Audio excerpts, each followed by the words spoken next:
రీసెంట్గా జరిగిన జంతర్ మంతర్ అల్లర్ల గురించి, బొద్దింకల ఓవర్ యాక్షన్ గురించి మీరు చూస్తూనే ఉన్నారు. సో ఈ వీడియో చివరి దాకా చూడండి, ఎందుకంటే ఇందులో ఉండే కంటెంట్ మీరు విన్నట్లయితే మీకు పూర్తి క్లారిటీ వస్తుంది. ఏమిటి ఎఫ్సిఆర్ఏకిను ఈ బొద్దింకలు కాక్రోచెస్ చేస్తున్న ఈ నిరసనలకి సంబంధం ఏమిటి అనేది. ఈ యుఏపిఏ కింద కూడా అనేక సంస్థలకి ఈ 2026 సవరణలు ఏవైతే ఉన్నాయో ఇవి నిజంగా భారతదేశంలో విదేశీ నిధులతో పనిచేస్తున్న సంస్థలతో పాటు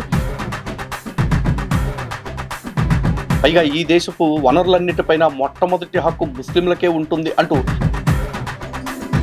అప్పటి నుంచి ఇప్పటిదాకా జరుగుతున్నది ఒకటే. ఈ దేశంలో 2026 సవరణల విషయంలో వీళ్ళు బయటికి కక్కలేక లోపల మింగలేక చచ్చిపోతున్నదానికి కారణం ఏంటంటే వీళ్ళ టార్గెట్ కొన్ని రాజకీయ పక్షాలకి పనిచేయటం, దానికి ఈ జెన్జీ అనే ఒక బ్యాచ్ని అడ్డం పెట్టుకోవటం. ఈ జెన్జీ గురించి, దాని ఉద్యమాల గురించి కూడా తదుపరి వీడియోలో మీకు వివరంగా తెలియజేస్తాను. అంటే ఈ దేశంలో వీళ్ళు చేయాలనుకుంటున్న కుట్రలు ఇంకా మిగిలిపోయినాయి, ఆ కుట్రలు నెరవేరకుండా అడ్డుకుంటుంది ప్రస్తుతం.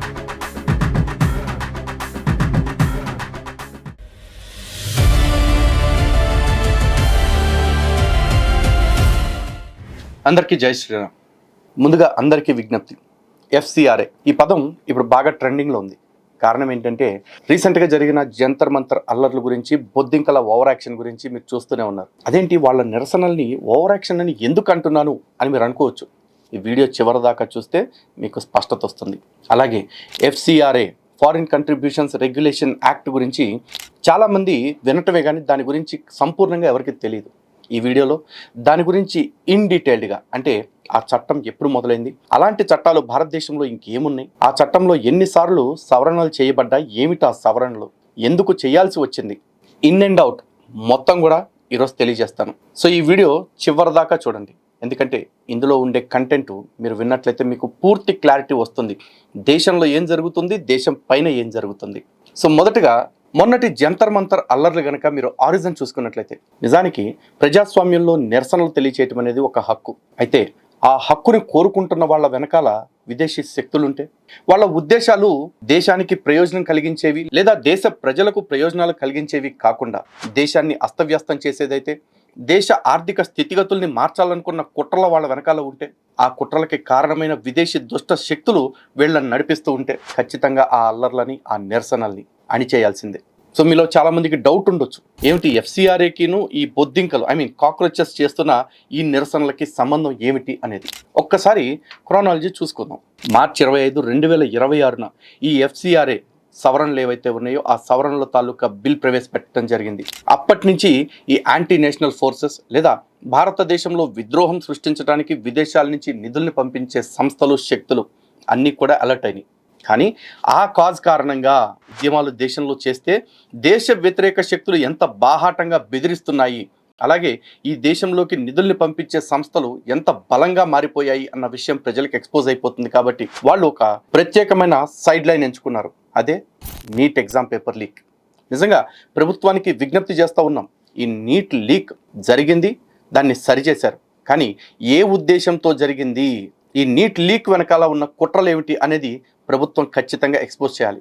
కారణం ఏమిటంటే మే 3వ తారీఖున మొట్టమొదటిసారి ఈ నీట్ పరీక్ష జరిగింది. ఆ రోజే ఎగ్జామ్ పేపర్ లీక్ అయినట్లుగా వార్తలు కూడా వచ్చాయి. అంతేకాదు, ఎప్పుడైతే ఈ లీక్ వార్తలు లేకపోతే వాట్సాప్ మెసేజెస్ వచ్చాయో ఇమ్మీడియట్గా ఎన్టీఏ అంటే నేషనల్ టెస్టింగ్ ఏజెన్సీ అప్పటికే జరిగిన నీట్ పరీక్షని, అంటే మే 3వ తారీఖు జరిగిన నీట్ పరీక్షని రద్దు చేయటం జరిగింది. అంతేకాదు, ఇమ్మీడియట్గా జూన్ 21వ తేదీన ఈ నీట్ అంటే నేషనల్ ఎలిజిబిలిటీ కమ్ ఎంట్రన్స్ టెస్ట్ని మళ్ళీ కట్టుదిట్టమైన ఏర్పాట్ల మధ్య నిర్వహించడం జరిగింది.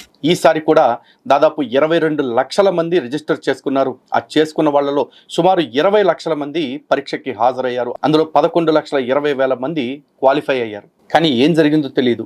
మే 12వ తేదీన ఆ పరీక్షల్ని రద్దు చేయటమే కాకుండా మళ్ళీ పరీక్షల్ని కట్టుదిట్టంగా జరిపించినా కూడా మే 16వ తేదీన విదేశాల నుండి ఒక పేజ్ స్టార్ట్ అయింది. నిజానికి అది పెయిడ్ పేజ్ అయినా కూడా కొన్ని వెస్టర్న్ ఇంట్రెస్ట్లు కనిపిస్తున్నట్లుగా చాలా స్పష్టంగా తెలుస్తుంది. అదే కాక్రోచ్ జనతా పార్టీ, సిజేపీ. మే 16వ తారీఖున ఈ పార్టీ పేజీని పెట్టడం, ఆ తర్వాత కొద్ది రోజులకే ఈ అభిజిత్ డీప్ స్టేట్ ఎవరైతే ఉన్నాడో అదే అభిజిత్ దీప్కే ఇండియా రావటం, వెంటనే జంతర్ మంతర్లో ఒక టెంట్ వేయటం, జంతర్ మంతర్ వేదికగా నిరసన కార్యక్రమాలకి పిలుపునివ్వటం, ఆ తర్వాత ఒక నెల రోజులు ఆమరణ నిరాహార దీక్ష పేరుతోటి వాంగ్చుక్ హడావిడి చేయటం, ఆ తర్వాత డీప్కే ఓవర్ యాక్షన్ చేయటం, ఇదంతా మీకు తెలిసిందే. ఇదంతా చూసి చాలా మంది ఇదంతా నీట్ రిలేటెడ్ అనుకుంటాడు. కాదు, ఇది నీట్ రిలేటెడ్ కాదు, ఇది ఎఫ్సిఆర్ఏ రిలేటెడ్. కానీ ఎఫ్సిఆర్ఏ పేరుతోటి ఉద్యమాలు చేస్తే ఈ దేశంలో వీళ్ళు చేస్తున్న కుట్రల తాలూకా నీడలు బయటకు వచ్చేస్తాయి. కాబట్టి వీళ్ళు నీట్ని అడ్డం పెట్టుకున్నారు. నీట్ అనేది ఒక వంక మాత్రమే, కానీ ఒరిజినాలిటీ ఎఫ్సిఆర్ఏ. సో ఇప్పుడు ఆ ఎఫ్సిఆర్ఏ గురించి మనం మాట్లాడుకుందాం. నిజానికి ఎఫ్సిఆర్ఏ అంటే కేవలం పేపర్ మీద కనపడే ఒక చట్టం కాదు, అది మన దేశ సార్వభౌమత్వానికి గుర్తు. ఇష్టారాజ్యంగా విదేశీ నిధుల్ని మన దేశంలోకి పంపి మన దేశంలోని వ్యవస్థల్ని సంస్థల్ని అడ్డం పెట్టుకుని మన దేశంలోని అశాంతిని అంతర్గత భద్రతకి భంగాన్ని కలిగిస్తూ ఉంటే ఏ ప్రభుత్వము కూడా చూస్తూ ఊరుకోదు. అలాగే ఈ ఎఫ్సిఆర్ఏ కూడా. ఎఫ్సిఆర్ఏ మాత్రమే కాదు, దేశంలో ఇలాంటివి అనేక చట్టాలు ఉన్నాయి. ఉదాహరణకి ఎఫ్ఈఎంఏ, దాన్ని ఫెమా అని కూడా అంటారు. అలాగే పిఎల్ఎంఏ, అదేవిధంగా యూఏపిఏ. సో ఈ చట్టాల గురించి ఒక్కసారి బ్రీఫ్గా చెప్పుకుందాం. సో ఈ ఎఫ్సిఆర్ఏ గురించి చివరిలో మాట్లాడుకుందాం. మిగిలిన 3 చట్టాల గురించి కొద్దిగా స్వల్పంగా ఎక్స్ప్లెయిన్ చేస్తాను. అందులో మొట్టమొదటిది FEMA, foreign exchange management act. అంటే విదేశీ మారకాన్ని నియంత్రణ చేసే సంస్థ లేదా చట్టం. వీళ్ళు భారతదేశంలో పనిచేస్తూ లేకపోతే విదేశాల్లో పనిచేస్తున్న వ్యాపార సంస్థలు కావచ్చు, ఇతర సంస్థలు కావచ్చు, అవి భారతదేశంలోని సంస్థలకి అందించే నిధుల విషయంలో, మరీ ముఖ్యంగా హవాలా అంటారు కదా, ఆ హవాలాని నియంత్రించే దానికోసం ఈ ఫెమా యాక్ట్ని ఏర్పాటు చేయడం జరిగింది. నిజానికి ఈ ఫెమా చట్టాన్ని 1999లో తీసుకురావటం జరిగింది. ఇక రెండవది పిఎంఎల్ఏ అంటే prevention of money laundering act. ఇది 2002లో తీసుకొచ్చిన చట్టం. ఇది కూడా అంతే, హవాలా రూపంలో విదేశాలకు మన ధనాన్ని పంపించడం లేకపోతే మన దేశానికి విదేశీ నిధులు రప్పించడం ఏవైతే ఉందో దీన్ని అడ్డుకట్ట వేయటం కోసం ఈ చట్టాన్ని తీసుకురావటం జరిగింది. ఇక మూడవది యూఏపిఏ. ఈ మధ్య రావణ్ పేరు మీద ఈ చట్టం కూడా బాగా అందరికీ తెలిసింది. అంటే అన్లాఫుల్ యాక్టివిటీస్ ప్రివెన్షన్ యాక్ట్. ఈ యూఏపిఏ కింద కూడా అనేక సంస్థలకి విదేశీ నిధులు రావటం, భారతదేశంలో అస్థిరతను క్రియేట్ చేయడానికి ప్రయత్నించడం కారణంగా అనేక సంస్థల్ని రద్దు చేయటం జరిగింది, వాటి గుర్తింపు కోల్పోవటం జరిగింది. ఆ సంస్థల యొక్క వివరాలు కూడా నేను మళ్ళీ మీకు తెలియజేస్తాను. ఇక నాలుగవది ప్రస్తుతం మన subject FCRA, foreign contributions regulation act. నిజానికి ఈ చట్టాన్ని నరేంద్ర మోడీ గారు వచ్చిన తర్వాత తీసుకొచ్చింది కాదు, 1976లో అంటే ఎమర్జెన్సీ టైంలోనే ఇందిరాగాంధీ గారు తీసుకురావటం జరిగింది. కారణం ఏంటంటే అప్పుడు ఉంటున్న పొలిటికల్ పార్టీస్ కావచ్చు, లేకపోతే స్వచ్ఛంద సేవా సంస్థలు కావచ్చు, ఇతర సంస్థలు కావచ్చు, లేదు సినిమా కంపెనీలు కూడా కొన్ని, ఇంకా చెప్పాలంటే మీడియా హౌసెస్ కూడా విదేశీ నిధులతోటి ఏర్పాటు అవ్వటమే కాకుండా విదేశీ నిధులని ఇబ్బడి ముప్పడిగా తీసుకుంటూ ఈ దేశంలో అంతర్గత భద్రతకి విఘాతం కల్పిస్తూ ఉన్నారు. సో దీనిపైన ఏదో ఒక చర్య ఉండాలి, ఇలా వచ్చే నిధుల పట్ల ఏదో ఒక రకమైన పర్యవేక్షణ ఉండాలి అన్న ఉద్దేశంతో మొట్టమొదటిసారి 1976లో ఈ చట్టాన్ని ప్రవేశపెట్టడం జరిగింది. అంతేకాదు ఆ తర్వాత కాలానుగుణంగా కొన్ని కఠినతరమైన నిబంధనలు కూడా ఈ చట్టంలో చేర్చడం జరిగింది. అందులో 2010 కావచ్చు, ఆ తర్వాత మళ్ళీ 2020, 2026లో సవరణలు చేయటం జరిగింది. ఈ 2026 సవరణలు ఏవైతే ఉన్నాయో ఇవి నిజంగా భారతదేశంలో విదేశీ నిధులతో పనిచేస్తున్న సంస్థలతో పాటు విదేశాల నుంచి మనకి నిధులు పంపిస్తున్న వాళ్ళకి కూడా గొంతులో పచ్చి వెలక్కాయ పడే పరిస్థితిని క్రియేట్ చేసింది. సో ఈ 2026 ఎఫ్సిఆర్ఏ నిబంధనల్లో ఏమేమి చేంజెస్ ఉన్నాయి అనేది కూడా తెలుసుకుందాం. దానికంటే ముందు ఈ మిగతా 3 అమెండ్మెంట్స్ ఏం జరిగినాయి, అప్పుడు ఎప్పుడు లేనంత ప్యానిక్ ఇప్పుడు ఎందుకు వస్తూ ఉంది, వీటి గురించి మనం ఖచ్చితంగా మాట్లాడుకోవాలి. సో 2010లో గవర్నమెంట్ ఎవరిది అంటే అప్పుడు ప్రధానమంత్రి మన్మోహన్ సింగ్ గారు, సూపర్ ప్రైమ్ మినిస్టర్గా సోనియా గాంధీ గారు ఉండేవారు. ఆ టైంలోనే ఈ ఎఫ్సిఆర్ఏ చట్టానికి కొన్ని మార్పులు తేవటం జరిగింది. మరి అప్పుడున్న ప్రధానమంత్రి హిందుత్వవాది కాదు, అలాగని చెప్పేసి భారతీయ జనతా పార్టీనో ఆర్ఎస్ఎస్ అనుకుంటే అది కాదు. సూపర్ ప్రైమ్ మినిస్టర్గా ఉన్న మాజీ ఇటాలియన్ అయిన సోనియా గాంధీ గారి సారథ్యంలో పనిచేస్తున్న ప్రధానమంత్రి, పైగా ఈ దేశపు వనరులన్నిటిపైన మొట్టమొదటి హక్కు ముస్లింలకే ఉంటుంది అంటూ బాహాటంగా ప్రకటించిన వ్యక్తి. We will have to devise innovative plans to ensure that minorities, particularly the Muslim minority, are empowered to share equitably in the fruits of development. They must have the first claim on our resources. మరి ఆ వ్యక్తి ఏం changes తెచ్చాడో ఒకసారి చూద్దాం.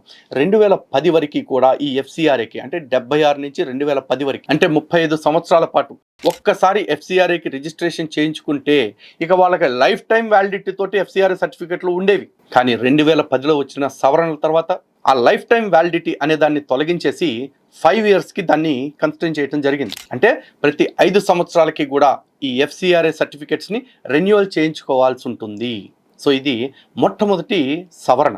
అంతేకాదు శాశ్వత registration అంటే అప్పటికి 5 years రిజిస్ట్రేషన్ ఎవరికైతే లేదో అలాంటి వాళ్ళు కూడా ఈ ఎఫ్సిఆర్ఏ ద్వారా నిధులు పొందొచ్చు. కానీ వాళ్ళు విత్ ప్రయర్ పర్మిషన్ అంటే ముందస్తు అనుమతితోటి ప్రభుత్వం నుంచి పర్మిషన్ తీసుకుని విదేశీ నిధుల్ని తాత్కాలిక బేస్ మీద కూడా పొందే అవకాశం కల్పించారు. ఇక మూడవ సవరణ రాజకీయ పార్టీలు కావచ్చు, మీడియా హౌసెస్ కావచ్చు, ఎలక్షన్ క్యాండిడేట్స్ కావచ్చు, జర్నలిస్టులు కావచ్చు, వీళ్ళెవ్వరూ కూడా విదేశీ నిధుల్ని పొందటానికి వీల్లేదు అంటూ మరొక చెక్ పాయింట్ పెట్టడం జరిగింది. ఎందుకు పెట్టారు?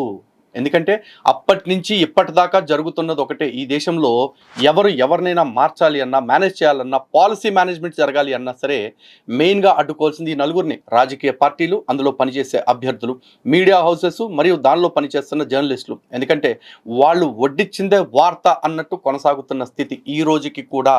జనాలందరూ న్యూస్ని నమ్మటం కాకుండా నేరేటివ్స్ని నమ్ముతున్నారు. ఆ నేరేటివ్స్ని సెట్ చేయడం కోసం ఈ మీడియా హౌసెస్కి ఇబ్బడి ముబ్బడిగా విదేశీ నిధులు వస్తూ ఉండేవి. కాబట్టి వాటిని అదుపు చేయటం కోసం అని చెప్పేసి ఈ సవరణ చేయటం జరిగింది. ఇది మూడవది. అంతేకాదు పరిపాలనాపరమైన ఖర్చులు అంటే అడ్మినిస్ట్రేటివ్ ఎక్స్పెన్సెస్. ఒక సంస్థ స్వచ్ఛంద సంస్థగా రిజిస్టర్ అవటమే కాకుండా వాళ్ళు ₹1 కోటి నిధులు సంవత్సరానికి తెచ్చుకుంటే ఆ ₹1 80 లక్షలు 90 లక్షలు కేవలం అద్దులకని, జీతాలకని, వీటిలకని ఖర్చు పెట్టేస్తూ ఉంటాయి. తద్వారా వాళ్ళు ఏ పర్పస్ తోటైతే నిధులు తెచ్చారో అంటే మేము ఇక్కడ పేదవాళ్ళకి సేవ చేస్తాము, లేకపోతే విద్యను అందిస్తాము ఇత్యాది పనులతోటి ఆ పనులకి కాకుండా ఆ వ్యవస్థ నిర్వహణకే అత్యధిక భాగం ఖర్చు అయిపోతున్నాయి. కాబట్టి దాన్ని నియంత్రణ చేస్తూ కేవలం 50% మించకూడదు అడ్మినిస్ట్రేటివ్ ఎక్స్పెన్సెస్ అంటూ ఒక స్లాబ్ పెట్టడం జరిగింది. ఇక ఐదవది అన్నిటికంటే కీలకమైంది. ఎవరిష్టానికి తగ్గట్టు వాళ్ళు తోచిన బ్యాంక్ అకౌంట్లో ఇంతకుముందు డబ్బులు వేయించుకోవటానికి ఉండేది. కానీ ఇప్పుడు ఢిల్లీలోని సంసద్ స్ట్రీట్లో ఉండే state bank of India main branch ఏదైతే ఉందో ఆ మెయిన్ బ్రాంచ్లో ఖచ్చితంగా అకౌంట్ ఓపెన్ చేయాల్సిందే. ఆ మెయిన్ బ్రాంచ్లోనే ఎవరికైనా సరే డిపాజిట్ అవుతాయి డబ్బులు. అక్కడి నుంచి మీరు మీ సబ్ అకౌంట్స్కి ట్రాన్స్ఫర్ చేసుకోవచ్చు. అది కూడా మీ సంస్థ అకౌంట్స్కు మాత్రమే. ఇది ఐదవ చేంజ్. ఇక అన్నిటికంటే ముఖ్యమైనది ఆరవది. ఇది 2010 సవరణలో, అదే పెనాల్టీస్ అండ్ పనిష్మెంట్స్. ఎవరైనా సరే ఈ ఎఫ్సిఆర్ఏ నిబంధనలకి అతిక్రమించి తప్పుడు మార్గంలో ఎఫ్సిఆర్ఏ రిజిస్ట్రేషన్ పొందినా లేదు తప్పుడు మార్గంలో నిధులని పొందినా సరే వాళ్ళకి 5 సంవత్సరాల వరకు జైలు శిక్షతో పాటు భారీగా పెనాల్టీలు కూడా విధించే చట్టం. ఇవన్నీ కూడా 2010లోనే మన్మోహన్ సింగ్ గారి హయాంలోనే, సోనియా గాంధీ గారి సారథ్యంలోనే, ఎందుకంటే యూపీఏ చైర్పర్సన్ ఆవిడే కాబట్టి అప్పుడే వచ్చేసాయి. మరి ఆ తర్వాత 2020లో ఏం మార్పులు వచ్చాయి? అప్పటికి నరేంద్ర మోడీ గారు వచ్చి దాదాపు 6 సంవత్సరాలు అయిపోయింది. 6 సంవత్సరాల తర్వాత ప్రవేశపెట్టిన ఈ సవరణలో ఏం మార్పులు తెచ్చారు ప్రధానంగా చూద్దాం. అందులో మొట్టమొదటిది ప్రొహిబిషన్ ఆఫ్ సబ్ గ్రాంటింగ్. అంటే నాకు వచ్చిన నిధుల్ని నేను పని చేయాలి, నేను సేవా కార్యక్రమాలు నిర్వహించాలని తెప్పించిన నిధుల్ని నా ఇష్టం వచ్చినట్లు నా కింద ఊరు పేరు లేని సంస్థలకి, ఎఫ్సిఆర్ఏ గుర్తింపులు లేని సంస్థలకి నేను నా అకౌంట్ నుంచి బదిలీ చేసి నా బదులు వాళ్ళు పనిచేస్తున్నారు అని చెప్పటాన్ని పూర్తిగా నిషేధించారు. కారణం ఏమిటి అంటే విదేశాల నుంచి డబ్బులు ఒక నెపంతో తెస్తారు, ఒక సంస్థ తెస్తుంది. తెచ్చి కింద 10 రకాల ఈ మత ప్రచార సంస్థలకు కావచ్చు, లేకపోతే సామాజికంగా అన్రెస్ట్ క్రియేట్ చేసే సంస్థలకు కావచ్చు, వీళ్ళకి గ్రాంట్స్ లాగా ఇచ్చేసి వాళ్ళ చేత పనులు చేపిస్తూ ఉండేవాళ్ళు. తద్వారా ఏదైనా ఇష్యూ వస్తే వాళ్ళు బ్లాక్ లిస్ట్లోకి వెళ్ళేవాళ్ళు, వీళ్ళు ఎప్పుడు కూడా గ్రీన్ జోన్లో ఉంటారు. సో ఇటువంటి కుట్రలకు బ్రేక్ వేస్తూ ఈ సవరణ తేవటం జరిగింది. దాని తర్వాత లోయరింగ్ ఆఫ్ అడ్మినిస్ట్రేటివ్ ఎక్స్పెన్సెస్. ఇందాక 2010 సవరణలో చెప్పాను కదా, అడ్మినిస్ట్రేటివ్ ఎక్స్పెన్సెస్ని 50% మాత్రమే ఉంచాలి, 50%కి మించకుండా చూసుకోవాలని. కానీ ఇక్కడ ఆ అడ్మినిస్ట్రేటివ్ ఎక్స్పెన్సెస్ని 20%కి తగ్గించారు. ఎందుకంటే అవన్నీ కూడా ఎన్జిఓస్, స్వచ్ఛంద సేవా సంస్థలు. అందులో జీతాల పేర్లతోటి, నియంత్రణ పేరుతోటి, నిర్వహణ పేరుతోటి ఇష్టారాజ్యంగా ఖర్చు పెట్టేస్తే మరి ప్రజలకు వినియోగించేదేంటి? మీరు జీతాల కోసం, లాభాల కోసం చేస్తే ఇంకా దానిలో స్వచ్ఛందం ఏముంది? కాబట్టి మీ ఖర్చుల్ని తగ్గించుకొని ప్రజలకు సేవ చేసే అమౌంట్ని పెంచాలి అన్న ఉద్దేశంతో దాన్ని 20%కి స్లాబ్ సెట్ చేయడం జరిగింది. ఇక మూడవది ఢిల్లీలోని మెయిన్ బ్రాంచ్ గురించి చెప్పాను కదా, ఆ మెయిన్ బ్రాంచ్లో డిపాజిట్ అయిన తర్వాత దాన్ని ప్రతిదీ కూడా గవర్నమెంట్ ఇన్ అండ్ అవుట్ 2 కూడా స్క్రూటినీ చేసుకోవటానికి అవకాశం ఉండేలాగా చట్టాన్ని మార్పు చేయడం జరిగింది. ఇక నాలుగోది, ప్రతి ఒక్క డైరెక్టర్ లేదా సభ్యుడు ఎవరైతే ఆ సంస్థలో రిజిస్టర్ అయ్యి ఉంటారో వాళ్ళందరి యొక్క ఆధార్ గుర్తింపు కార్డులు ప్రభుత్వానికి ముందే అందచేయాలి. అంతేకాదు ఒకవేళ ఆ సంస్థలో విదేశీయులు ఎవరన్నా సభ్యులుగా ఉంటే వాళ్ళు ఆయా దేశాలకు సంబంధించిన పాస్పోర్ట్స్ని కూడా గవర్నమెంట్కి సబ్మిట్ చేయాల్సి ఉంటుంది, పాస్పోర్ట్ నెంబర్స్ని. ఇక ఐదవది, ప్రొహిబిషన్ ఆఫ్ పబ్లిక్ సర్వెంట్స్. ఈ రూల్ ప్రకారం గవర్నమెంట్లో పనిచేసే ఏ ఒక్క ఉద్యోగస్తుడు లేదా గవర్నమెంట్ కార్పొరేషన్స్ కింద పనిచేస్తున్న ఉద్యోగస్తుడు కానీ సభ్యులు కానీ ఎవరు కూడా ఎటువంటి విదేశీ నిధులు కానీ విదేశాల నుంచి బహుమతులు కానీ స్వీకరించడానికి వీల్లేదు. ఇక అన్నిటికంటే చివరిది ఆరోది, సరెండర్ ఆఫ్ సర్టిఫికేట్. అప్పటిదాకా లైసెన్స్ని రద్దు చేసే నిబంధన ఉండేది తప్ప ఎవరైతే మాకు ఈ సంవత్సరం లైసెన్స్ అవసరం లేదు, లేకపోతే డౌన్ ది లైన్ ఒక 5 years మాకు ఎఫ్సిఆర్ఏతో పని లేదు అనుకుంటారో వాళ్ళు స్వచ్ఛందంగా ఆ లైసెన్స్ని సరెండర్ చేసేసే విధానాన్ని కూడా ప్రవేశపెట్టారు. అంటే అవసరం ఉన్నా లేకపోయినా ఎఫ్సిఆర్ఏ సర్టిఫికేట్ని పెట్టుకుంటూ అనేక రకాల హవాలా పనులకి వాడుకునేవాళ్ళు. అటువంటి పరిస్థితి లేకుండా నిజాయితీగా ఉండేవాళ్ళు ఎవరన్నా ఉంటే కనుక వాళ్ళు మీ సర్టిఫికేట్ని సరెండర్ చేసేసి ఫర్దర్గా మీకు ఏదైనా ప్రాజెక్ట్స్ వచ్చినప్పుడు మళ్ళీ ఎఫ్సిఆర్ఏకి అప్లై చేసుకునే విధానాన్ని ప్రవేశపెట్టడం జరిగింది. ఇంకా లేటెస్ట్గా 2026 సవరణలు. మరి ఈ సవరణలు అనగానే ఎందుకు బెంబేలెత్తిపోతున్నారో మనకు కూడా తెలియాలి కదా. కారణం ఏంటి అంటే ఇప్పటిదాకా కూడా చాలా సంస్థలకి ఎఫ్సిఆర్ఏని రద్దు చేశారు, ఈ విషయం అందరికీ తెలుసు. అయితే ఎన్ని సంస్థలకి రద్దయ్యాయి, ఎందుకు రద్దయ్యాయి, ఏ ఏ చట్టాల కింద రద్దయ్యాయి అన్నీ మీకు వివరంగా చెప్తా. కానీ దానికంటే ముందు 2026 సవరణల విషయంలో వీళ్ళు బయటికి కక్కలేక లోపల మింగలేక చచ్చిపోతున్న దానికి కారణం ఏంటంటే అన్నిటికంటే దేశంలో విప్లవాత్మక మార్పులు తీసుకొచ్చే కొన్ని క్లాజెస్ యాడ్ చేశారు. అందులో మొట్టమొదటిది డెసిగ్నేటెడ్ అథారిటీ అండ్ అసెట్ వెస్టింగ్. ఇంతకు ముందంతా ఎలా ఉండేదంటే ఏదైనా ఒక సంస్థకి ఎఫ్సిఆర్ఏ లైసెన్స్ ద్వారా తెచ్చుకున్న నిధులతోటి ఏవైనా ఆస్తులు కూడపెట్టుకున్నా, లేకపోతే ఏదైనా కన్స్ట్రక్షన్స్ కట్టుకుని ఉన్నా, లేదు వాళ్ళ పేరు మీద ఏవైనా వాహనాలు లాంటివి ప్రొక్యూర్ చేసుకుని ఉన్నా, ఇంతకుముందు ఆ ఆస్తులన్నీ కూడా వాళ్ళ అజమాయిషీల్లోనే ఉండేవి. కానీ ఇకపైన అవి కుదరదు. ఇప్పుడు కేంద్ర ప్రభుత్వం ఏర్పాటు చేసే డెసిగ్నేటెడ్ అథారిటీస్ కిందకి ఈ భవనాలు, ఈ ఆస్తులు అన్నీ వచ్చేస్తాయి. సో ఇక ఆ సంస్థలు ఏ పర్పస్ కోసమైతే విదేశీ నిధులు తీసుకుని ఉన్నారో, ఆ నిధులతో కూడబెట్టుకున్న ఆస్తులు ఉన్నాయో ఆ ఆస్తుల మీద హక్కుల్ని కూడా కోల్పోవాల్సి వస్తుంది. అంతేకాదు గుర్తింపు కోల్పోయిన సంస్థలకి కూడా ఇది వర్తిస్తుంది. అంటే ఒక వ్యక్తి విదేశీ నిధులు తీసుకొచ్చి ఒక అనాథాశ్రమాన్ని లేదు వృద్ధాశ్రమాన్ని పెట్టి దానిలోనే ఒక చర్చ్ కడితే ఇక అవన్నీ కూడా ఈ డెసిగ్నేటెడ్ అథారిటీ కింద వస్తుంది. అలాగని చెప్పేసి హిందుత్వ ప్రభుత్వాలని చెప్పేసి భారతీయ జనతా పార్టీ మీద లేదంటే ప్రధానమంత్రి మీద నిందలు వేయటానికి ఆస్కారం లేకుండా ఎంతో పారదర్శకమైన వ్యవస్థను ఏర్పాటు చేస్తూ protection of places of worship అనే ఒక రూల్ కూడా దీనిలో పెట్టడం జరిగింది. అంటే ఏ యొక్క మౌలిక ఉద్దేశంతో, అంటే ఎక్కడైతే మతపరమైన కట్టడాలు కట్టబడి ఉంటాయో వాటి యొక్క మతపరమైన స్వభావాన్ని మార్చటానికి లేదా తొలగించటానికి ఆ డెసిగ్నేటెడ్ అథారిటీకి ఎటువంటి హక్కులు ఉండవు. అంటే ఇందులో ఎవరి మతపరమైన హక్కుల్ని లాగేసుకోవట్లేదు, ఆ మత కేంద్రాన్ని అలాగే కొనసాగిస్తారు. కానీ అది డెసిగ్నేటెడ్ అథారిటీ ఆధ్వర్యంలో, అంతే తప్ప ఈ పాస్టర్లు లేకపోతే ఈ ప్రచారకులు ఎవరైతే ఉంటారో వాళ్ళ చేతుల్లో ఉండదు. That's it. ఇక రెండవది cessation and non renewal rules. అంటే గతంలో లైసెన్స్ కాలం పూర్తయిపోయిన కొన్ని సంస్థలు కూడా రెన్యువల్ చేసుకోకుండా కోర్టుల ద్వారా లేదా ఇతర కారణాలతోటి గ్రే జోన్లో ఉంటూ వాళ్ళ యాక్టివిటీస్ని కంటిన్యూ చేస్తూ ఉండేవాళ్ళు. ఇక ఈ 2026 నిబంధనల ప్రకారం ఏదైతే సెసేషన్ ఉందో దాని కింద ఆటోమేటిక్గా రెన్యువల్ చేసుకోకుండా వదిలేసిన సంస్థల యొక్క లైసెన్సు పూర్తిగా రద్దయిపోతుంది. ఇక మూడవది ముఖ్యమైనది యాక్టివిటీ థ్రెషోల్డ్. అంటే ఏ కార్యక్రమాల నిమిత్తమైతే వాళ్ళు విదేశీ నిధులు తీసుకోవటానికి ఎఫ్సిఆర్ఏ లైసెన్స్ తీసుకున్నారో దాని ప్రకారం గత 2 ఆర్థిక సంవత్సరాల్లో కనీసం 10 లక్షల రూపాయలు ఖర్చు పెట్టి ఉండాలి. అంటే కేవలం పేపర్ పైనే సంస్థలు నడిపిస్తూ సంస్థ కార్యక్రమాలు నిర్వహిస్తూ గోస్ట్ ఎన్జిఓస్ చేత పబ్బం గడుపుకునే బ్యాచ్ ఎవరైతే ఉంటారో అలాంటి వాళ్ళందరికీ కూడా నిజంగా ఇది ఒక గొడ్డలి పెట్టు. ఖచ్చితంగా సేవలు చేయాల్సిందే, సేవా కార్యక్రమాలు చేయాల్సిందే, లెక్కలు ప్రభుత్వాలకి అప్పచెప్పాల్సిందే. ఇక నాలుగోది పర్పస్ అండ్ స్పెసిఫిక్ జియోగ్రఫీ. దీని ఉద్దేశం ఏమిటంటే నువ్వు ఏదైనా ఎన్జిఓ పెట్టుకో, ఎక్కడైనా సేవ చేసుకో, కానీ ఎక్కడ చేస్తున్నావు అనేది ముందే ప్రభుత్వానికి అప్లై చేసుకోవాలి. నీ నిధులు అక్కడ మాత్రమే ఖర్చు పెట్టాలి. అంటే ఇప్పుడు నేను ఒక కార్యక్రమం కోసం 1 కోటి రూపాయలు విదేశీ నిధులు తీసుకొచ్చి 10 ప్రాంతాల్లో ఉండే 10 చర్చలకి తలా ఒక 2 లక్షలు ఇచ్చేసి మీ ఇష్టానికి పనిచేయండి అంటే కుదరదు. నేను ఎక్కడైతే కార్యక్రమాలని అనౌన్స్ చేస్తానో, ఎక్కడైతే కార్యక్రమాలకి అప్రూవల్ తెచ్చుకుంటానో అక్కడ మాత్రమే చేయొచ్చు. చాలామంది అనుకోవచ్చు సేవ మీద ఇంత నిబంధనలు అవసరమా, సేవ చేసే వాళ్ళ మీద ఇంత కఠినంగా వ్యవహరించడం అవసరమా అని. ఎస్, ఖచ్చితంగా అవసరమే. ఎందుకంటే భారతదేశం విదేశీ నిధుల మీద ఆధారపడ్డ దేశంగా చూపించుకుంటూ బయట దేశాల్లో బెచ్చమెత్తుకుంటూ ఇక్కడికి డబ్బులు తెస్తుంది కొంతమంది అయితే, భారతదేశాన్ని బ్లాక్మెయిల్ చేయడానికి నిధుల్ని వినియోగిస్తున్న వాళ్ళు చాలామంది ఉన్నారు. అలాంటి వాళ్ళందరినీ కూడా కట్టడి చేయాలి అంటే ఇలాంటి నిబంధనలు కావాల్సిందే.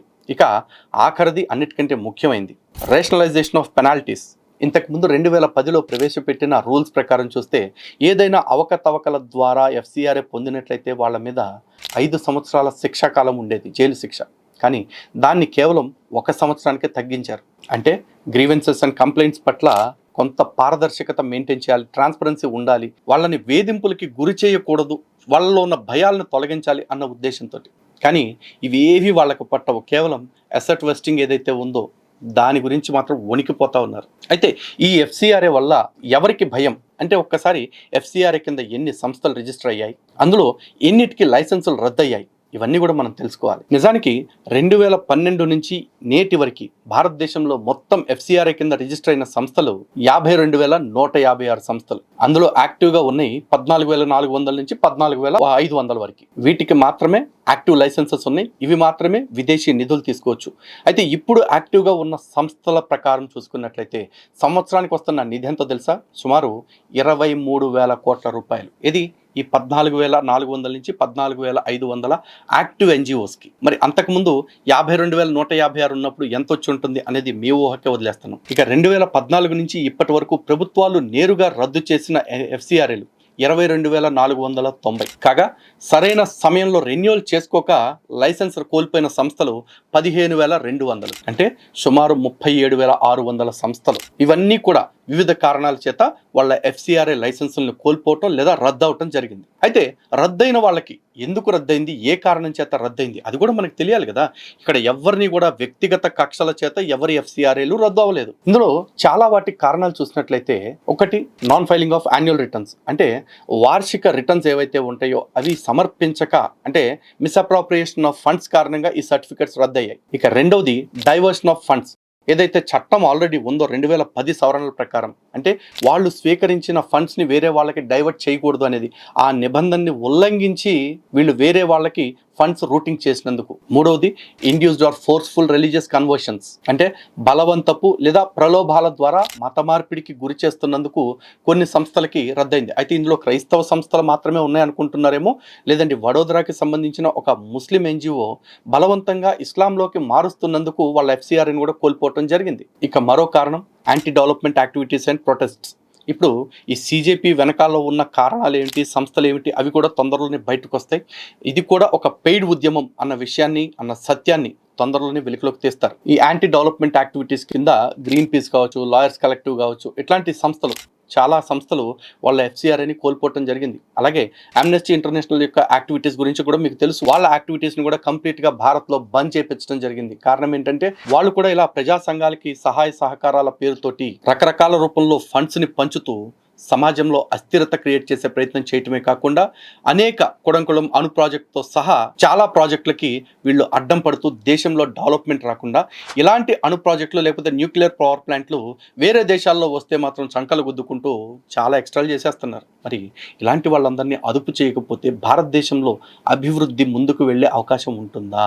లేదు. ఇక డిఫంక్టెంట్ ఆర్ పేపర్ ఎన్జిఓస్, అంటే డొల్ల సంస్థలు పెట్టేసి కేవలం నిధులు సేకరించి ఆ నిధుల్ని వివిధ మార్గాల్లో అక్రమ కార్యకలాపాలకు వినియోగిస్తున్న వాళ్ళు, లేదా అసలు ఏ కార్యకలాపాలు చేయకుండా వచ్చే నిధులకి తప్పుడు లెక్కలు చూపిస్తూ లేకపోతే తప్పుడు ఆధారాలు పంపిస్తూ కూర్చుని భోంచేసే బకాసురులు. ఇక అన్నిటికంటే చివరిది links with radical and terrorist organisations or entities. ఇలా ఈ కారణం చేత రద్దయిన సంస్థలు కూడా చాలా ఉన్నాయి. వాటిలో కొన్ని మచ్చెక్కి చూద్దాం. ముఖ్యంగా ఖలిస్తానీ గ్రూప్స్ని చూసుకున్నట్లయితే Babbar Khalsa international, Khalsa commando force, Khalsa Zindabad force, international Sikh youth federation, Khalsa liberation force, Khalsa tigers force, ఇవన్నీ కూడా ఖలిస్తానీ ఉద్యమం పేరుతోటి భారత్ మీద విషం కక్కటమే కాకుండా భారత్లో అస్థిరతను క్రియేట్ చేస్తున్న ఒక గ్రూప్. మరి వీళ్ళకి నిధులు ఎక్కడి నుంచి వచ్చినా సరే నష్టపోతుంది అయితే భారత్ కదా. మరి వీళ్ళని అదుపు చేయాల్సిన బాధ్యత భారత్ మీద ఉంటుందా లేదా? ఇక ఇస్లామిక్ గ్రూప్స్ విషయం చూసినట్లయితే వాటికి లెక్కే లేదు. బట్ ఇక్కడ కొన్ని వీటిని మెన్షన్ చేస్తున్నాను. ఒకటి Lashkar e Taiba, Jaishe Mohammed, Hizbul Mujahideen, al Qaeda, Islamic State, Indian Mujahideen, Harkatul Mujahideen, Al Badr, Jamaatul Mujahideen Bangladesh, Jammu Kashmir Ghaznavi force, Hizb ut Tahrir, students Islamic movement of India, Deendar Anjuman, Dukhtaran e Millat, Islamic research foundation, ఇది జకీర్ నాయక్కి సంబంధించిన సంస్థ.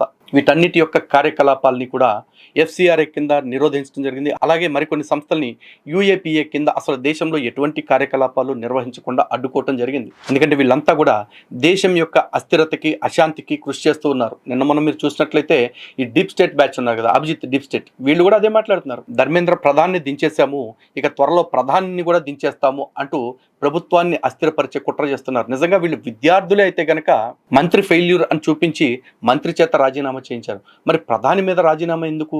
ఎందుకంటే వీళ్ళ టార్గెట్ కొన్ని రాజకీయ పక్షాలకి పనిచేయటం, దానికి ఈ జెన్జీ అనే ఒక బ్యాచ్ని అడ్డం పెట్టుకోవటం. ఈ జెన్జీ గురించి, దాని ఉద్యమాల గురించి కూడా తదుపరి వీడియోలో మీకు వివరంగా తెలియజేస్తాను. ఇక లెఫ్ట్ వింగ్ ఎక్స్ట్రీమిజం గురించి మీకు తెలియదు కాదు, దానికి సంబంధించి Communist Party of India, Marxist and Leninist, people's war మరియు దాని అన్ని ఫ్రంట్ ఆర్గనైజేషన్స్, అంటే పీపుల్స్ వార్కి అల్లిడిగా పనిచేసే అన్ని ఆర్గనైజేషన్స్ని రద్దు చేశారు. ఎంసీసీ, మావోయిస్ట్ కమ్యూనిస్ట్ సెంటర్, ఇది నేపాల్లోని మావోయిస్ట్ కమ్యూనిస్ట్ సెంటర్ తోటి పీపుల్స్ వార్ అలైన్ అయిపోయిన తర్వాత పెట్టుకున్న పేరు.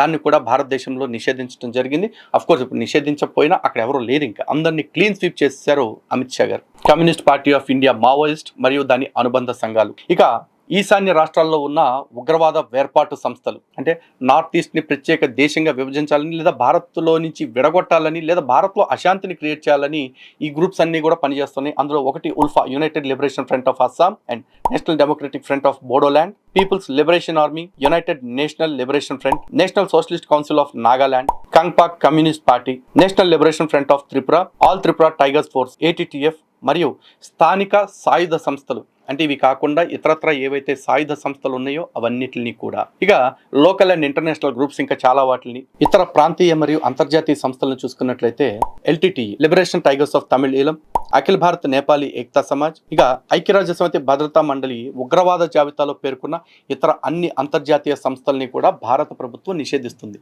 ఎందుకంటే భారత ప్రభుత్వానికి ఎప్పటికీ ఒక్కటే టాప్ ప్రయారిటీ, అది నేషనల్ సెక్యూరిటీ, అది external security or internal security. దానికోసం ఎక్కడా కాంప్రమైజ్ అవ్వకూడదు. అందులో ఇలా ఎక్కడి నుంచి పడితే అక్కడి నుంచి నిధులు తెచ్చేసి వీళ్ళ పొట్ట కోసం, వీళ్ళ కూటి కోసం అని చెప్పేసి దేశ అంతర్గత భద్రతకి, దేశ ఆత్మగౌరవానికి కూడా భంగం కలిగిస్తున్న వాళ్ళు, దేశంలో రాజకీయ అనిశ్చితికి కారణమవుతున్న వాళ్ళని ఖచ్చితంగా అణిచేయాల్సిందే. సో ఈ ఎఫ్సిఆర్ఏ చట్టం ఖచ్చితంగా ఆమోదం పొందుతుంది. ఎందుకంటే మోదీ అనుకుంటే అది అయిపోతుంది అంతే. ఇంతకీ ఎఫ్సిఆర్ఏ కింద ఎటువంటి గ్రౌండ్స్లో నిధులు తేవచ్చు విదేశాల నుంచి? నేరుగా తీవ్రవాదం కోసమో, లేకపోతే ఉగ్రవాదం కోసమో, లేకపోతే భారతదేశంలో ప్రొటెస్టుల కోసమో తెమ్మంటే తేనిస్తారా? కాదుగా. మరి వీళ్ళు అడ్డం పెట్టుకునేవి ఏమిటి? ప్రభుత్వం ఈ దేశంలో సేవ చేయాలనుకునే వాళ్ళకి, సేవ అవసరమైన వాళ్ళకి అవకాశం ఉండాలి అన్న ఉద్దేశంతో, సదుద్దేశంతో కొన్ని వెసులుబాట్లు ఇచ్చింది. అందులో మొట్టమొదటిది ఎడ్యుకేషన్ అండ్ హెల్త్ కేర్, అంటే విద్య మరియు ఆరోగ్యము. అంటే కొన్ని స్కూల్స్ ఏర్పాటు చేయటం కావచ్చు, మెడికల్ సెంటర్స్ ఏర్పాటు చేయటం కావచ్చు, మెడికల్ క్యాంప్స్ ఏర్పాటు చేయటం కావచ్చు. ఇలా గ్రామీణ ప్రాంతాల్లో లేదా గిరిజన ప్రాంతాల్లో కేవలం విద్య మరియు వైద్యపరమైన సేవలు అందించడం కోసం వెసులుబాటు ఇచ్చారు. ఇక రెండోది rural development and social welfare. అన్ని చోట్ల ప్రభుత్వాలు అన్నీ చేయగలగవచ్చు, చేయలేకపోవచ్చు. కానీ గ్రామీణ ప్రాంతాల్లో చిన్న చిన్న అభివృద్ధి కార్యక్రమాలు కావచ్చు, లేకపోతే సామాజిక సంక్షేమం గురించి కావచ్చు, ఎవరైతే ఎన్జిఓస్ పనిచేయాలనుకుంటున్నారో అటువంటి వాళ్ళు నిజంగా నిస్వార్థంగా పనిచేయాలనుకుంటే వాళ్ళు విదేశాల నుంచి నిధులు తెచ్చుకోవచ్చు. ఎందుకంటే మానవత్వం ఉన్న వ్యక్తులు అన్ని చోట్ల ఉంటారు. కానీ ఆ మానవత్వాన్ని ప్రదర్శించాలనుకుంటున్న వాళ్ళకి ఇచ్చిన అవకాశాన్ని మానవ రూపంలో ఉండే మృగాలు ఈ దేశంలోకి విచ్చలవిడిగా డబ్బుల్ని పంపింగ్ చేస్తూ మత మార్పిడి కోసం, రాజకీయ సంక్షోభాన్ని సృష్టించడం కోసం వాడుతూ ఉంటే ప్రభుత్వాలు అయితే చూస్తూ కూర్చోవు. ఇక మూడవది డిజాస్టర్ రిలీఫ్. కరువులు కావచ్చు, వరదలు కావచ్చు, భూకంపాలు కావచ్చు, ప్రకృతి విపత్తులు నానా రకాలుగా సంభవించవచ్చు. ఆయా సందర్భాల్లో ఆయా ప్రదేశాల్లో సేవా కార్యక్రమాలు చేయడానికి లేదా సంక్షేమ కార్యక్రమాలు చేయడానికి ఈ నిధులను వినియోగిస్తారని వీళ్ళకి అవకాశం ఇచ్చారు. ఇక నాలుగవది ఎన్విరాన్మెంట్ అండ్ సైంటిఫిక్ రీసెర్చ్. ఈరోజు గ్లోబల్ వార్మింగ్ కావచ్చు, ప్లాస్టిక్ నిషేధం కావచ్చు, ఇవన్నీ కేవలం భారతదేశపు సమస్యలు కాదు, యావత్ ప్రపంచానికి ఉన్న సమస్యలు. కానీ ప్రపంచ దేశాల్లో ఎవరైతే ఈ ప్రపంచాన్ని కాపాడుకోవాలంటే ఎల్లలు దాటి పని చేయాలి, ప్రతి దేశానికి కూడా ఈ సేవలు అందాలి అని నిస్వార్థంగా కోరుకునే వాళ్ళు ఉంటారో అలాంటి వాళ్ళు భారతదేశంలో కూడా ఎవరో పని చేస్తున్నారు. కానీ ఏ పని చేయాలన్నా ఈ రోజున డబ్బు లేకుండా ఏది నడవదు. కాబట్టి వాళ్ళకి మా వంతు సహాయం చేస్తాము అనే మానవత్వం కలిగిన వ్యక్తుల కోసం ఏర్పాటు చేసిన రూల్ ఇది. ఇక అన్నిటికంటే చిట్ట చివరిది ఫెయిత్ బేస్డ్ వెల్ఫేర్. అంటే ఆయా దేశాల చట్టాలకి లోబడి లా ఆఫ్ ల్యాండ్ని గౌరవిస్తూ ఇక్కడ ఎవరైతే తమ మతపరమైన ఏర్పాట్లు చేసుకుంటారో, ధార్మికపరమైన కార్యక్రమాలు చేసుకోవాలనుకుంటారో అటువంటి వాళ్ళకి ఇక్కడ వాళ్ళ జనాభా తక్కువ కాబట్టి వాళ్ళు విదేశాల్లో ఉన్న వాళ్ళ మతస్థుల నుంచి కొంత డబ్బును పొంది వాళ్ళ కార్యక్రమాలు వాళ్ళు నిర్వహించుకునేలాగా ఇచ్చే అవకాశం. కానీ దీన్ని వాళ్ళు కంప్లీట్గా మిస్యూజ్ చేస్తూ గ్రామాల్లో భయపెట్టడం ద్వారా, ఆశ పెట్టడం ద్వారా, మోసం చేయటం ద్వారా, అంటే by fraud, by fear, by inducement మత మార్పిళ్ళు చేస్తూ ఈ దేశాలని మతరాజ్యంగా మార్చాలని రెండు పాషండ శక్తులు చూస్తూనే ఉన్నాయి. అంటే వాళ్ళు చట్టాన్ని, వాళ్ళకి ఇచ్చిన అవకాశాలని ఎంత అబ్యూజ్ చేస్తున్నారో మీరు చూడండి. అంటే ఎవరైతే మత స్వేచ్ఛని సద్వినియోగం చేసుకుంటారో అటువంటి వాళ్ళకి అవకాశం ఉండాలి అన్న ఉద్దేశంతో, వాళ్ళ మతాన్ని వాళ్ళు పరిరక్షించుకోవటానికి, కాపాడుకోవటానికి వెసులుబాటు ఉండాలన్న ఉద్దేశంతో ఈ ఫెయిత్ బేస్డ్ వెల్ఫేర్ని ప్రొవైడ్ చేయడం జరిగింది. ఇలా వస్తున్న ఈ డబ్బులతోటి దేశ వ్యతిరేక పనులు ఎన్నో జరుగుతున్నాయి. ఉదాహరణకి దేశంలో చట్టాలు చేయాలంటే సిఏఏ, ఎన్ఆర్సి, ఎన్పిఆర్ లాంటి వాటి విషయంలో పెయిడ్ ఉద్యమాలు జరిపిస్తారు. రైతుల సంక్షేమం కోసం చట్టాలు తీసుకొస్తుంటే వాటి మీద ధర్నాలు చేపిస్తారు, దీక్షలు చేయిస్తారు. ఇప్పుడు తాజాగా బొద్దింకల ఉద్యమాన్ని మీకు ప్రత్యేకంగా చెప్పాల్సిన అవసరమే లేదు. ఈ అల్లర్లన్నిటికీ కారణం ఈ వెనక ఉండే డీప్ స్టేట్ కావచ్చు, సోరోస్ గ్యాంగులు కావచ్చు, ఇలాంటి వాళ్ళందరూ కూడా వీటిని వినియోగించుకోవటమే. అందుకే ఈ నిధుల్ని ఖచ్చితంగా కట్టడి చేయాల్సిందే. ఇలా భారత ప్రభుత్వం ఎన్ని చేసినా ముచ్చటగా మూడే కారణాలతోటి. అందులో మొట్టమొదటిది నేషనల్ సెక్యూరిటీ, అంటే జాతీయ భద్రత. ఇక రెండవది ట్రాన్స్పరెన్సీ, అంటే పారదర్శకత. ఇక మూడవది ఎఫెక్టివ్ యూజ్ ఆఫ్ ఫండ్స్, అంటే నిధుల యొక్క సద్వినియోగం. ఈ మూడిటి గురించి మాత్రమే ఈ చట్టం ఏర్పాటు చేసిన, ఈ చట్టాలని ఇన్నిసార్లు సవరణలు చేసిన. మరి ఇలాంటి సార్వభౌమత్వానికి గుర్తైన ఇటువంటి చట్టాలను తీసుకొస్తుంటే వీళ్ళు ఎందుకు ఇంత అల్లాడిపోతున్నారో ఒక్కసారి ఆలోచించండి. అంటే ఈ దేశంలో వీళ్ళు చేయాలనుకుంటున్న కుట్రలు ఇంకా మిగిలిపోయినాయి. ఆ కుట్రలు నెరవేరకుండా అడ్డుకుంటుంది ప్రస్తుత ప్రభుత్వం. కాబట్టి ఈ ప్రభుత్వాన్ని దించి వీళ్ళు కోరుకుంటున్న, వీళ్ళు ఆశిస్తున్న రాజకీయ పార్టీల్ని గద్దె మీద కూర్చోపెట్టాలి. తద్వారా గత 60 ఏళ్ళు ఏం చేశారో అలాగే భారతదేశాన్ని ఎదుగు బొదుగు లేకుండా గొర్రెతోక బెత్తడే అన్న చందాన ఉంచటానికి వీళ్ళు ఎత్తుగడలేస్తున్నారు అన్నది సుస్పష్టం. సో ఇప్పటి జెన్జీ అని చెప్పుకుంటున్న వాళ్ళు ఈ కుట్రలకు బలవుతారా, వీటిని ఓవర్కమ్ అయిపోయి పర్సన్ ఫస్ట్ అని కాకుండా నేషన్ ఫస్ట్ అని ఆలోచిస్తారా? మీ చేతిలోనే ఉంది. సో ఇది ఎఫ్సిఆర్ఏ గురించి in and out complete picture. ఇంకేమైనా పాయింట్స్ నేను మిస్ అయ్యాను అనిపిస్తే వాటి గురించి కమెంట్స్లో తెలియచేయండి. తదుపరి వీడియోలో దాని గురించి కూడా వివరంగా ఎక్స్ప్లెయిన్ చేస్తాను. జై శ్రీరామ్, భారత్ మాతా కీ జై.